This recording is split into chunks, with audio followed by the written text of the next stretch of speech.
welcome back to the Bro Country Podcast. My name is Joey, and as always, I am joined by... Hey man, it's Chris over here. What's going on tonight, Joey? Not a whole lot, man. Just ready to knock this Q&A out we've got tonight. I'm pretty excited for it. Absolutely, man. It's going to be another good one. Yeah, got an up-and-coming artist coming on the pod. He's actually been playing music for quite a while, but we actually just discovered him recently, guys, so we're super excited to get to talk with him here in a bit and let you guys get to know him a little bit as well. So, absolutely. Prior to that, though, we did want to knock out our news segment, as that is what we do every week, and we would be remiss not to do so. There was quite a bit going on, but not a whole lot this past week, man. Yeah, what do you got? What's shaking in Nashville? Yeah, Drew Parker's "While You're Gone" finally went to radio. It was the third most added song to Mediabase this week with 18 ads. Yeah, that's very impressive. I think I read an article that said it was one of the biggest debut weeks in the last 3 years for a brand new debut country artist. So Drew's definitely on the right track. Yeah, well, he's got the right people behind him too, you know. Yeah, absolutely. But I'm super stoked to see how that does. I'm sure they're gonna press it at radio and it's gonna do well. Yeah, it's a great song anyway. It's been on Sirius for a while anyway. Yeah, it has been. I mean, it's already probably his signature song, and for people like us that have been following him, and it's. I was thinking about it today. That the one line about the BPPBR is so catchy, and it's kind of like it's just already kind of like one of his taglines. Yeah. So I think that I think it's really got a shot. I mean, he co-wrote it with Jameson Rogers, and I'm really looking for big things out of Drew. Absolutely, man. I think he's even got some merch made after the BPPBR line, too, like T-shirts. Does he? Yeah, I don't think... Cool, I forget exactly, but I think I saw him promoting that on one of the groups or something. I can't remember, but don't quote me on that. I might be wrong. Well... But, yeah, so that's super exciting. I'm going to see him open for Luke on September 4th in Boone. And then I think there's a free show up near you that we might be able to go to here later in the summer. Yeah, it's in July. I think we talked about that a few weeks ago here. Yeah, it's July. Is it July 23rd? Somewhere around there. Yeah, I think that's right. Yeah, so we'll definitely have to check that out. Absolutely, man. But what news, else is going on? Yeah, Willie Nelson announced the Outlaw Music Festival with... Oh, man. Some of the bigger names. Sturgill Simpson's going to be there. Chris Stapleton. Obviously, Willie. There's a whole list of artists that are going to be performing at this festival, and those dates were announced and everything, so the icon that is Willie Nelson is still crushing it, still going on tour, still doing shows, so that's pretty impressive. Yeah, absolutely, man. I think the big date is the Austin date, and I think Stapleton's on that show with him, and like you said, Sturgill's on a bunch of the shows, Margo Price, Nathaniel Ratcliffe. He's been doing this for probably the last 5 or 6 years in the summertime, and 2 years ago we saw that in Cincinnati when Luke was with him. So it's a good show. Yeah, most definitely. So that was some news that came out, and then the Billboard Music Awards happened, and some big names in country music won some awards, obviously. So we'll start there. Gabby Barrett won Top Country Female Artist and Top Country Song with "I Hope," which was cool. And I think she won Top all-genre collaboration, too. She did with Charlie. Yeah, that's wild, man. Crazy. 3 of them. It is. Impressive. That song has just been amazing for her. Yeah, I mean, the Billboard Music Awards is not fan-voted or industry-voted. It's strictly based on how big the songs were. So, I mean, you can't take this away from her. That's really impressive. Absolutely. And then Morgan Wallen won a few awards as well, even though he was banned from being there or performing. So that was kind of cool to see him win some awards because, amongst everything that happened, the album that he dropped is incredible. Absolutely, man.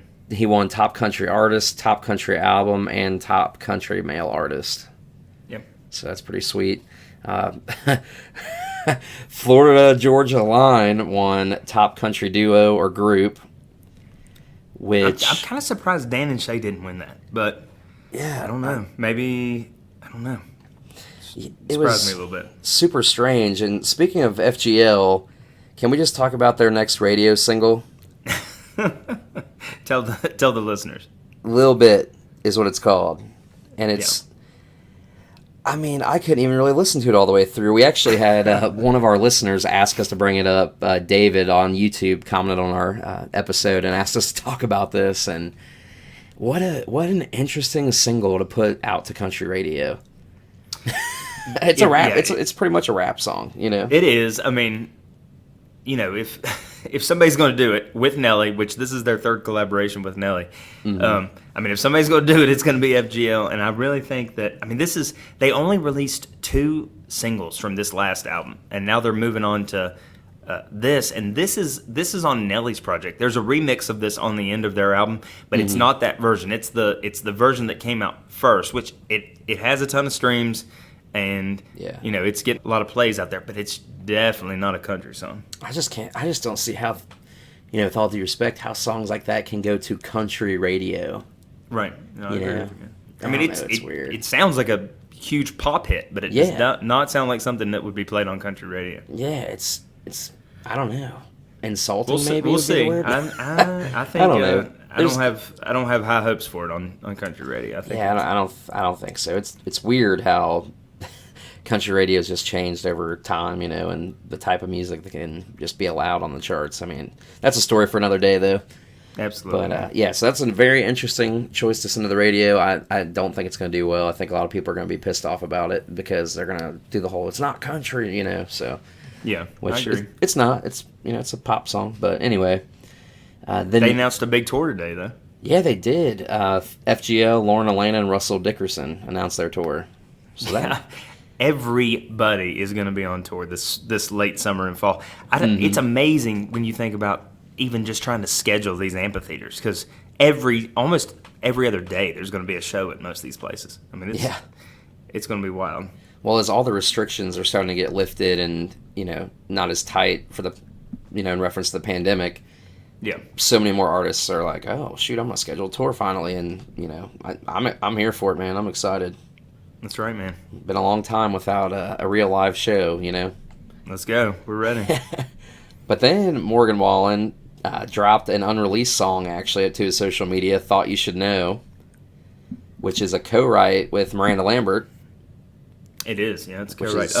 It's a good impressive. One. Yeah. I love that song, man. It's kind of like a letter to his mom and how he's been drinking too much and...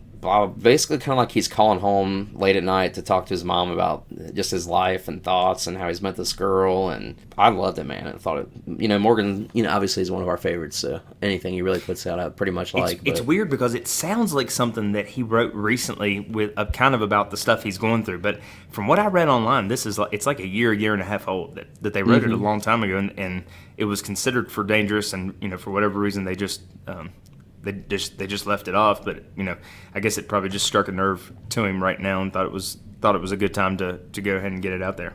Yeah, I think he even said something like, there wasn't a better time to play this for you, or this is an appropriate time to play it, or something like that before he started singing. And I was like, well, it is kind of fitting to what he's going through right now. So that's right, man. But yeah, I wonder what they're going to do with the production on that when it comes out, because you know they're going to release it, I'm sure. Oh, I'm sure, yeah. We'll see. It'll be stripped down. I mean, he's got some more stripped down stuff. He does, and it sounds great. But yeah, absolutely, man. That was really all I had, man. You want to cover any of the charts from this past week? Yeah, I mean, the charts are just, you know, Morgan's still number 1 on country album chart. Alan Jackson debuted at number 2 on the country album chart, which is pretty amazing for Alan. Yeah. And then the number 1, we were talking about this earlier, but the number 1 song at country radio this week is "Hell of a View" by Eric Church. Boom! Definitely one of our favorites from the last 6 months to a year for sure. Yeah, absolutely. Super excited anytime Eric gets some attention at radio. Yeah. It's not often. No, but this one, I think we could have predicted early on that this was going to be a hit. I mean, it's got just enough of what radio wants, but also just enough of what Eric does best. So it was a smart move to release that as a single for sure. Yeah, most definitely, man. I agree with you. Yeah. Well, let's go ahead and get our guest on tonight, guys. We're going to have Sam Koon, who, like I mentioned earlier, is a singer-songwriter, Nashville recording artist that we're going to have on the show tonight to do a little Q&A. And then we'll be right back with you guys here in just a moment.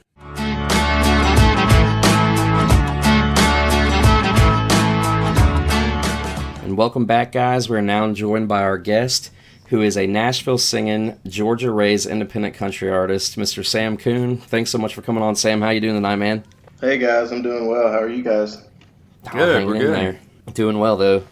Definitely thankful that you were able to come on the show tonight, man. We appreciate you taking the time to chat with us. Yeah, man. Thanks for having me. Yeah, most definitely. So, for those of you that don't know, Chris and I went up to Dublin, Columbus, Ohio area to see our good buddy Brandon Davis that has been on the show and we've talked about before. And Sam was actually the opener for Brandon. That's kind of how we discovered Sam and really got to know his music. And we were just blown away by his vocals and his song choices. So, we got to meet him that night. And then I reached out to ask if he wouldn't mind coming on and chatting with us for our show. And he politely obliged. So here we are. Pretty cool. Heck yeah, man. That was a fun night to say the least. Yeah, it was a pretty good turnout too, man. Yeah, it was, man. Such a cool little bar, and Yeah. it sounded great in there. Yeah, it did for sure. Yeah, man. I appreciate it. It was a lot of fun. Yeah, most definitely, man. So we'll just go ahead and jump right into it. Tell us a little bit how you got into playing music, why you started playing music. Well, I guess I was around 15, and I was getting real into Dave Matthews for some reason, and I had a dude at school. He was like a year older than me. Asked if I wanted to take lessons on guitar. So I was like, yeah. Now I can learn these Dave songs. And it kind of took off from there. So like once I got into college, I guess I started writing original songs maybe like 2005. And I used to be just into rock mainly, with a little bit of alternative. But that was about it. Like for me, for I want to say maybe until 2013, and then I ended up joining a country band. So I kind of switched gears there, but we got to tour the whole country for about 2 years. So it was a band called Jesta James. It's Jesta with a T, but it was kind of like Colt Ford, and I was the guy that sang all the choruses basically and played the acoustic guitar. Yeah. But yeah, it was a lot of fun, man. So that's how I kind of got started into country. And crossed over.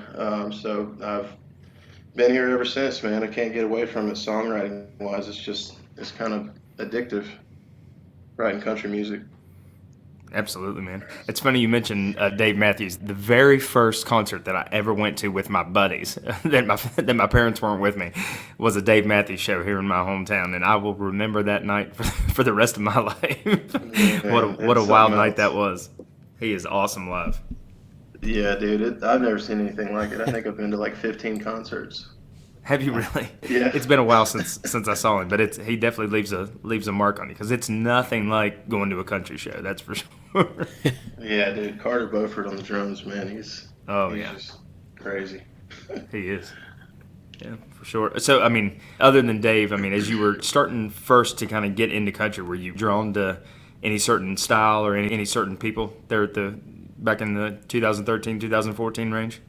I was kind of, I was listening to Blackberry Smoke, and back then Chris Stapleton he was kind of unknown, but I was following him before that because actually in the band Jesta James, there was a girl named Dana King that was a backup singer in the band, and her cousin is Chris Stapleton. So she was like, "Hey, you know who this guy is? Have you ever heard of the Johnson Brothers?" And I'm like, "Yeah, I love this guy." Awesome, man. And that's crazy. Yeah, so he was like in this southern rock band. It was like basically Leonard Skinner on steroids, with his vocals. Yeah, and if you have not heard that record, go listen to that record. That record is awesome. Yeah, so like I followed him a lot, and I got really into just the southern rock kind of thing. And we did it, with Jesta James, we did a lot of hip hop stuff too. So it kind of opened the door to a little bit of R&B, and I kind of went that route too, honestly. So it was a lot of fun though, how that all kind of came together. I never thought I'd be like where I'm at now, but I couldn't be happier, really. That's awesome, man. That's awesome, man.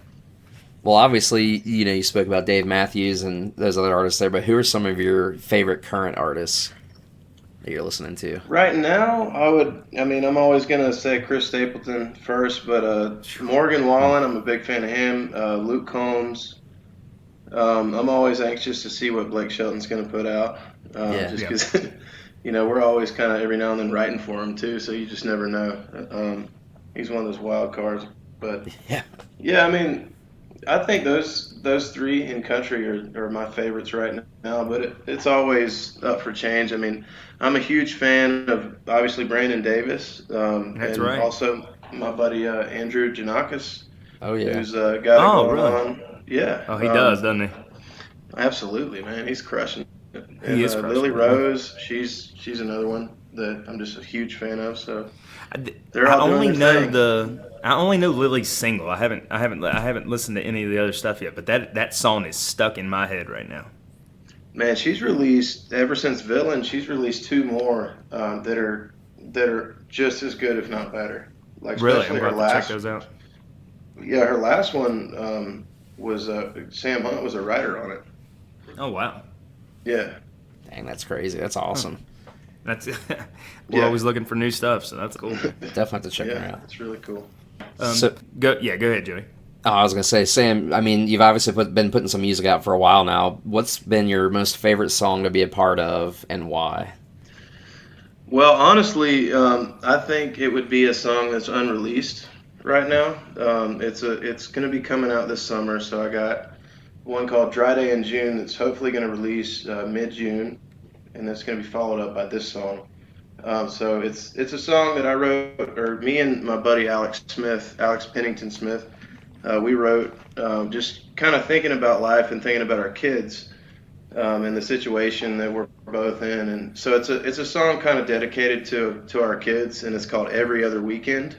Mm. So it's going to be like one of those really powerful kind of songs that I think has like a really positive message for just people out there that are going through the same kind of thing. But it's also, it's just a good positive song to dedicate to your kids, and I guess you'll understand like once you hear it. But Yeah. yeah, to me, like that was a pivotal moment as far as like a songwriter and like kind of coming full circle.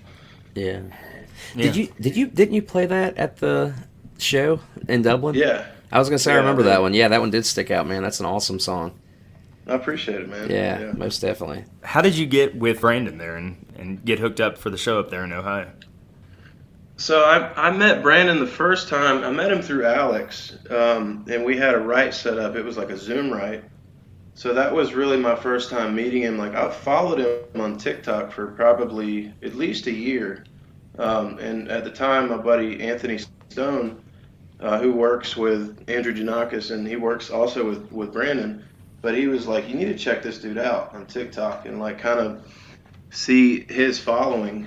So I've been a fan ever since. And then basically it just kind of organically happened. Alex was like, hey, you want to hop on this write with me and Brandon and Josh Bricker? And I was like, heck yeah. And so we hit it off from there, and we've written probably 3 or 4 songs now.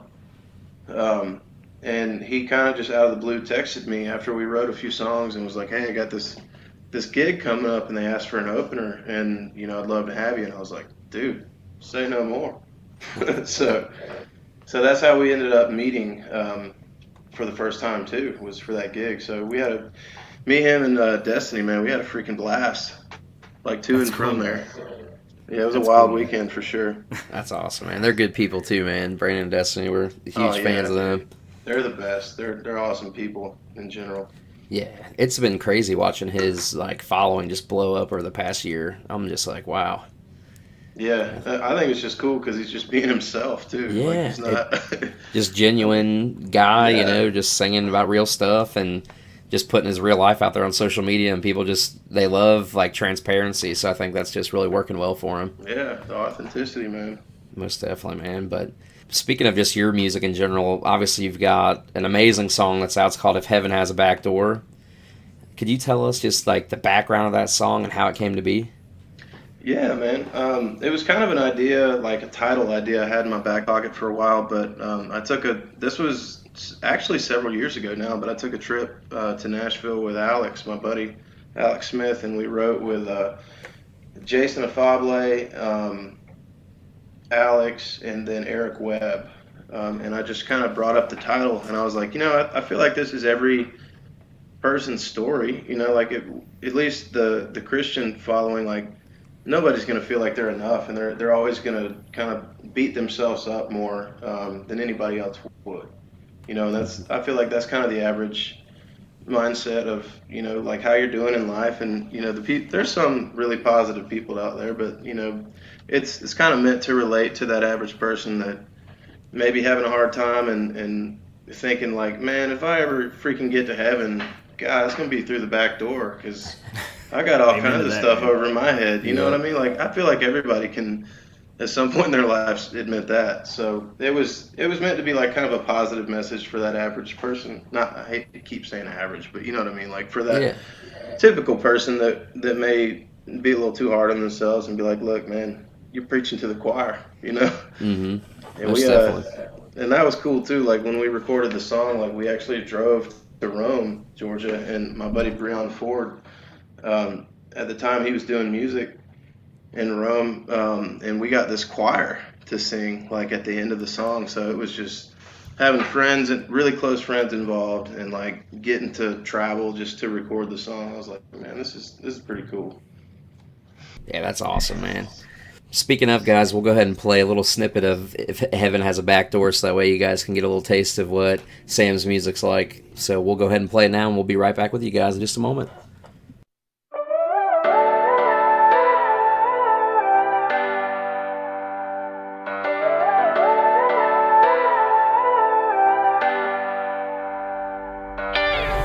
I'm a little more sinner than I am a saint.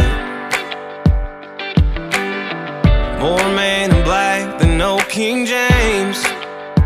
Got drunk and I did some time. Not a way to spend a Friday night. But I'm fighting like hell to get better each day. If heaven has a back door, imagine them boys like me on them gold brick streets in a black Ford, bumping them tins while the angels sing. I know we all fall short of the glory. I hope Jesus got a light on for me. Slipping real quiet, tip my hat to the good Lord. If heaven has a back door. All right, and there you guys have it. If Heaven Has a Back Door by Sam Koon. It's streaming on all major platforms. Make sure you guys go check that out. Hey Sam, I mean you were talking about it a little bit there, but kind of take us into the studio, into the recording process. I mean, what's that like? You've written this song, you've probably written it on an acoustic guitar, and then it ends up being what it becomes. I mean, just kind of walk us through that a little bit.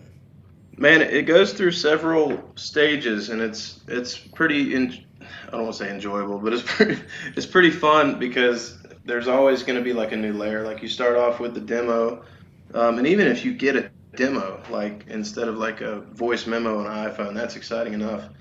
But like for me, it's really fun because there's always going to be like, all right, now we're going to get the guitar in there, now we're going to get the bass in there, now we're going to get the drums. Then we're going to add in this or that production wise. And then so you got all these different versions of the same song. It's just building layer after layer. It's kind of like baking a cake. And by the time you get like the first mix back, by the mixer, that's kind of like that moment, like where you really get to enjoy it like full circle. So it's exciting to me from front to back, man. Like it's a lot of sweat equity. But it's definitely worth it. And I mean, for me, it's a lot easier than for the producer that's putting it all together.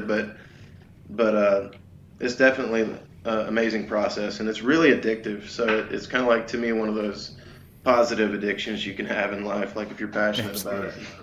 Yeah, most definitely. Sweat equity, I have not heard that term in a while. But it's fitting to what you're describing, though, I mean, for sure. Yeah. But yeah, that's fantastic, man. And so, I mean, you mentioned a little bit ago you've got to travel the country quite a bit to just play different venues, and you toured with the band that you were in and everything like that. What are some of the best venues or most enjoyable cities that you've got to travel to play music? Man, it's kind of hard to say, to be honest with you, because like the outdoor kind of vibe, like when you're playing festivals or whatnot, like it's so much fun. And I don't even know if those were even venues, some of them, but like, I definitely, I mean, I got to open up for the Cadillac 3 back in the day. It was I don't even remember what the festival was in Nashville, but it was outdoor. We got to open for Montgomery Gentry at one point. And that was like a private party, I think. It was Yeah. just out in the middle of nowhere with this huge field. Wow. We did play at the Wild Horse Saloon in Nashville. That was a lot of fun. But I think locally, man, even in Atlanta, like the Smith's Old Bar upstairs, like they just renovated up there. So I got to recently play there, and it was pretty cool. That's awesome. That's cool, man. Yeah, man. You were mentioning earlier about a song that you wrote that you're going to be recording soon. But I mean, you got anything else lined up that you're going to go in and record, or anything next? Kind of. Oh What's next yeah, for I you? mean, I got a ton of songs that are just in line, really, to be released. So yeah, there's definitely 3 or 4 in the pipeline right after. So we got a good solid plan for releasing all of these songs in the next 6 months, probably. Oh, that's awesome, man. Heck yeah. We'll be waiting for it, man, for sure. Yeah, me too, man. I'm excited. Most definitely, I bet. So what is one moment so far in your musical career that just stands out to you the most? In my whole musical career, I guess, I don't know, man. Like, there's been a lot of fun times had. I mean, I definitely got to propose on stage, so that was really cool. Oh, that's awesome. Yeah, at Callaway Gardens, that was a pretty big deal. Heck And yeah. but man, there's a lot. I feel like there's too many to name because it's just so much fun being out there. And I think Callaway Gardens is a cool spot. Like we opened at one point for 38 Special, my old band, when I was doing rock Oh, over yeah. there too. But yeah, I think it'd be too hard to name, honestly. I couldn't come up with something just that would stand out right now, but hopefully I'll have an answer for you. Oh, it's all good, sometime man. We're gonna have you back down the road. Yeah, maybe after the Grand Ole Opry or something, I could. There you tell go. that's There my it is. There you favorite. go. Absolutely, man. So I know a little bit ago you said you've written for like Blake Shelton, and I know you've got the one that you've co-wrote on for Janakis here recently. Who are some of the other artists that you've written for? Well, let's see. We got Brandon Davis. I have a buddy. His name is Malachi Mills, and he's a soul singing dude, man. To say the least, he's an amazing vocalist. But he was on The Voice, or not The Voice, excuse me, American Idol this Okay. past season. So that was one, and he's just a buddy, man. He's local. But I've written with Josh Bricker. He's also another good buddy of mine. He's kind of like in our circle. But yeah, I actually wrote with Jess Lee, who's out of Nashville. She was on, I think, she was on The Voice. I can't remember what season, but anyways, me and Alex, my buddy, went up there and wrote with her just a few months ago. And I think she's going to be cutting the song we wrote too. So Oh, yeah. just we're on standby for when the release date is. That's How, fantastic. how She's far got- from Nashville are you, Sam? Right now, I'm at like 3.5 hours, but I think once I move to Woodstock, I should be, hopefully an hour closer, but we'll see. That won't be too bad then. No, that's not. Yeah, yeah. I I mean, I'm used to being back and forth from here to there, so it's not a big deal. Yeah, most definitely. Jess Lee, it's funny you mention her because she's got a fantastic voice, man. Her vocals are Oh awesome. yeah, dude. She is on point to say the least. She'll and even like the first take of a vocal, I'm like, okay, I guess we got everything we need there. Yeah, Just one take through. So Absolutely. she's awesome. heck yeah, man. Well, Sam, it's been fun chatting with you here for a bit, man. We appreciate you coming on. Do you have any final words or thoughts for our listeners that are going to go check out your music, or maybe some of your fans that you already have that are listening to the episode right now? Well, I mean, really just thank you to everybody that's been taking the time to listen and that are fans of mine, and just to stay tuned for new music, because we definitely have new music coming out this summer. One in June and one in July. So Thank you. just stay tuned to that, and yeah.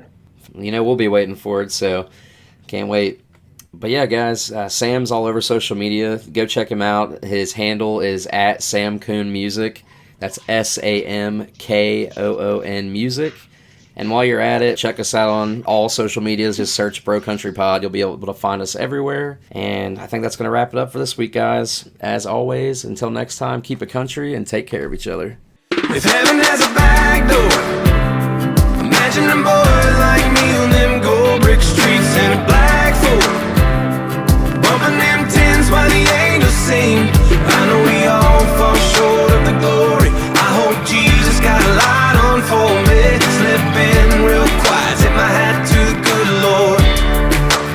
heaven has a back door.